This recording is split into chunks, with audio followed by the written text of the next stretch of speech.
Study circle. आज हम लोग पढ़ेंगे properties of division of integers. ठीक है, तो इसके जो सबसे फर्स्ट प्रॉपर्टी है वो क्या होती है आपकी?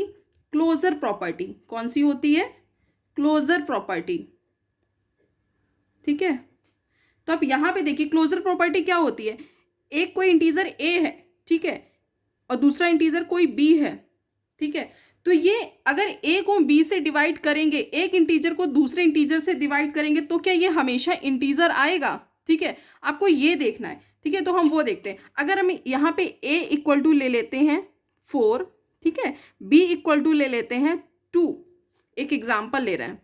ठीक है, तो अगर हमने यहाँ पे a की प्लेस पे ले लिया 4, b की प्लेस पे ले लिया 2, अब हम 4 को 2 से डिवाइड करेंगे।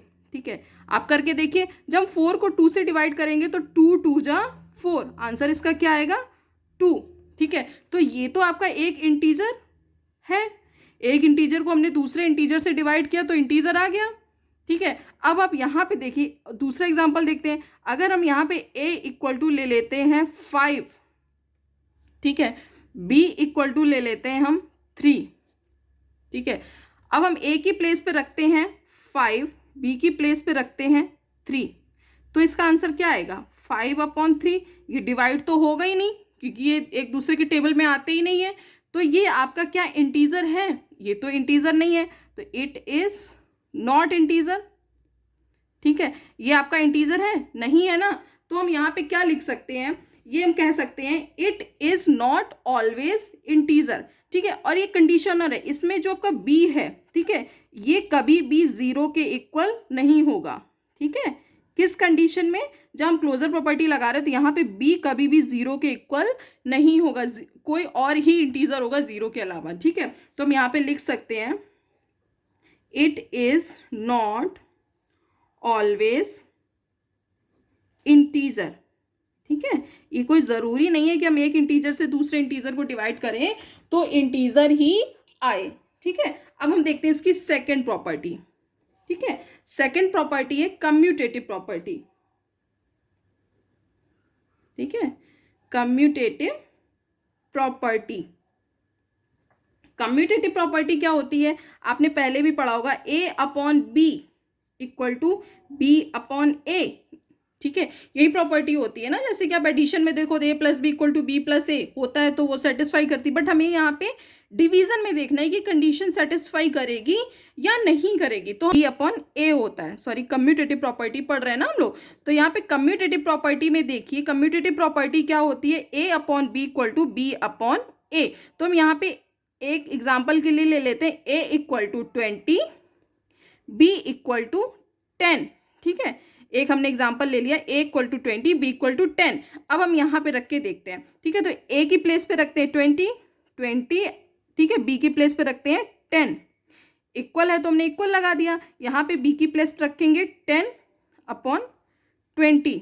ठीक है, तो ये क्या हो जाएगा? 20/10 इक्वल टू 10/20। तो आप इसको डिवाइड कीजिए। जब इसको हम डिवाइड करेंगे तो 10 2 जा 20, 10 2 जा 20, तो यहाँ पे क्या आ गया? 2, और यहाँ पे क्या आ गया? 1/2। तो देखिए इसकी जो लेफ्ट हैंड साइड है वो राइट हैंड साइड के इक्वल आ रही है? नहीं आ रही है ना, तो यानी कि जो क्रिएटिव प्रॉपर्टी अंडर डिवीजन, ठीक है, नहीं सेटिस्फाई करेगी। ठीक है, तो ये थी आपकी कम्यूटेटिव प्रॉपर्टी। अब हम थर्ड प्रॉपर्टी पढ़ेंगे, एसोसिएटिव प्रॉपर्टी। कौन सी प्रॉपर्टी? Associative property. ठीक है, जिसको नहीं समझ में आए प्लीज कमेंट करके बताइएगा, मैं उसके लिए दोबारा से उसको बताऊंगी। ठीक है, जैसे भी मैं उसको बताऊं। तो आपकी जो एसोसिएटिव प्रॉपर्टी वो क्या है? a divisible y, b divisible y, c equal to, ठीक है, a divisible y, b divisible y, c। ठीक है, ये है। तो आप यहाँ पे देखिए, अब हम इसको चेक करके देखेंगे। ठीक है, ये कंडीशन सेटिस्फाई करती है या नहीं करती है। ठीक है, तो अब यहाँ पे देखिए, अभी दिख रहा है? ठीक है, अब यहाँ पे एक बार एग्जांपल ले लेते हैं इसका। a इक्वल टू ले लेते हैं हम 20, ठीक है, b इक्वल टू ले लेते हैं हम 10, c इक्वल टू ले लेते हैं यहाँ पे 5। ठीक है, तो आप a की प्लेस पे रखेंगे 20, b की प्लेस पे रखेंगे 10, c की प्लेस पे रखेंगे 5, है ना? तो हम यहाँ पे a की प्लेस पे 20 डिविजिबल y, b की प्लेस पे 10, ठीक है, डिविजिबल बाई सी की प्लेस पे 5, ठीक है।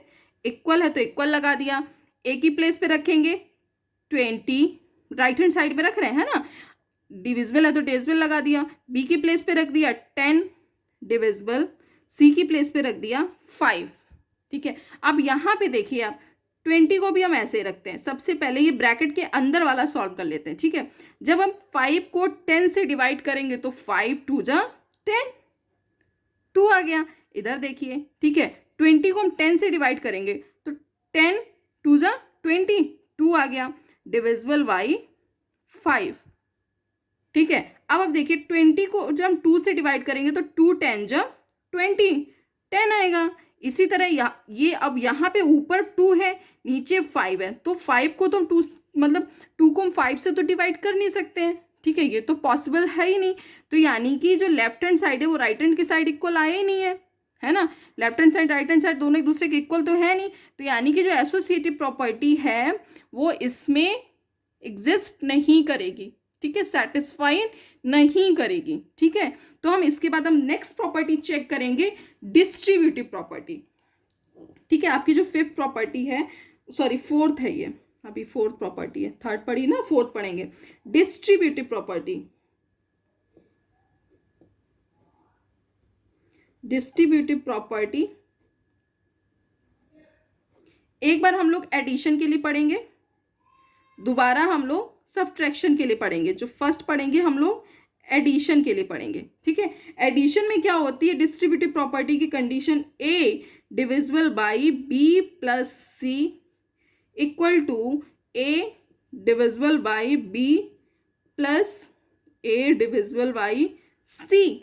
अब हम इसको पहले चेक करेंगे, उसके बाद यहाँ पे देखेंगे ये हमें सेटिस्फाई करेगी या नहीं करेगी इसमें। तो हम यहाँ पे ए की प्लेस पे रख देते हैं जो हमने सेम ऊपर वैल्यूज ली थी ना, a equal to 20, b equal to 10, C equal to 5, हम वही सेम वैल्यूज यहाँ पे भी वही लेंगे, ठीक है। तो हम यहाँ पे ए इक्वल टू लिख देंगे 20, ठीक है, डिविजिबल है तो डिविजिबल लगा दिया, B plus C, B equal to 10, C equal to 5, ठीक है, इक्वल इक्वल लगा दिया, ए की प्लेस पे 20 डिविजिबल बाई बी, बी की प्लेस पे 10 प्लस ए की प्लेस पे 20, सी की प्लेस पे 5, ठीक है। तो यहाँ पे क्या आ गया 20 डिविजिबल बाई 15, 10 प्लस 5 15 इक्वल है, इक्वल लगा दिया।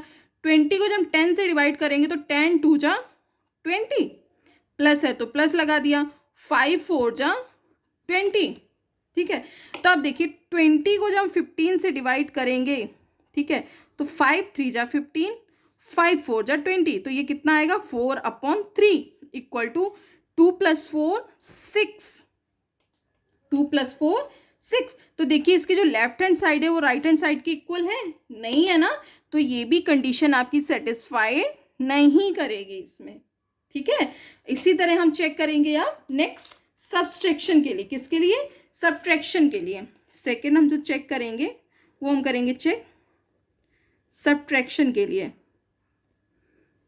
ठीक है। तो अब सब्ट्रैक्शन में देखिए क्या होती है आपकी प्रॉपर्टी, ए डिविजिबल बाई, यहाँ पे बस प्लस की प्लेस पे ना माइनस रख देंगे, b minus c equal to a divisible by b minus b, sorry a divisible by c, ठीक है, इसको रखना। तो ए की प्लेस पे हम सेम वही ऊपर वाला एग्जांपल ले लेते हैं, ए की प्लेस पे रख देते हैं 20, ठीक है, डिविजिबल, बी की प्लेस पे हम यहाँ पे रख देते हैं 10, सी की प्लेस पे रख देते हैं 5, इक्वल है तो इक्वल लगा दिया, ए की प्लेस पे 20, ठीक है, बी की प्लेस पे 10 माइनस ए की प्लेस पे 20 डिविजिबल बाई सी की प्लेस पे 5, ठीक है ना।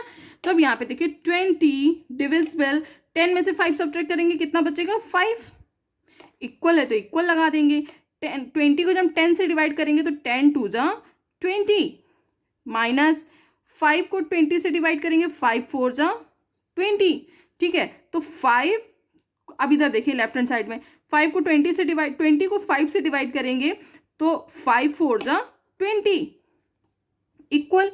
अब इधर देखिए एक प्लस का एक माइनस का, तो सब्ट्रैक्ट होगा, जो बड़ा होता है उसका सिंबल आता है, तो -4 बड़ा यानी कि सिंबल तो माइनस का आएगा, 4 में से 2 सब्ट्रैक्ट करेंगे कितना बचेगा 2। तो देखिए लेफ्ट हैंड साइड है वो राइट हैंड साइड के इक्वल है, नहीं है ना, ठीक है, तो यानी कि ये वाली कंडीशन भी आपकी सेटिस्फाइड नहीं करेगी इसमें। ठीक है, अब आपकी जो लास्ट में एक प्रॉपर्टी बचती है, फिफ्थ प्रॉपर्टी, वो बचती है डिवीजन y1। अगर किसी भी इंटीजर a में 1 से डिवाइड करते हैं, किसी भी इंटीजर a को 1 से डिवाइड करते हैं तो हमेशा a ही आता है। ठीक है, आप a की प्लेस पे कुछ भी रखिए, 20 को मान लो 1 से डिवाइड कीजिए तो आपका 20 आएगा। ठीक है, आप 5 को 1 से डिवाइड कीजिए तब भी आपका 5 ही आएगा। ठीक है, तो ये प्रॉपर्टी है डिवीजन y1। ठीक है, तो ये प्रॉपर्टीज हैं। नेक्स्ट वीडियो में हम लोग सॉल्व करेंगे एक्सरसाइज।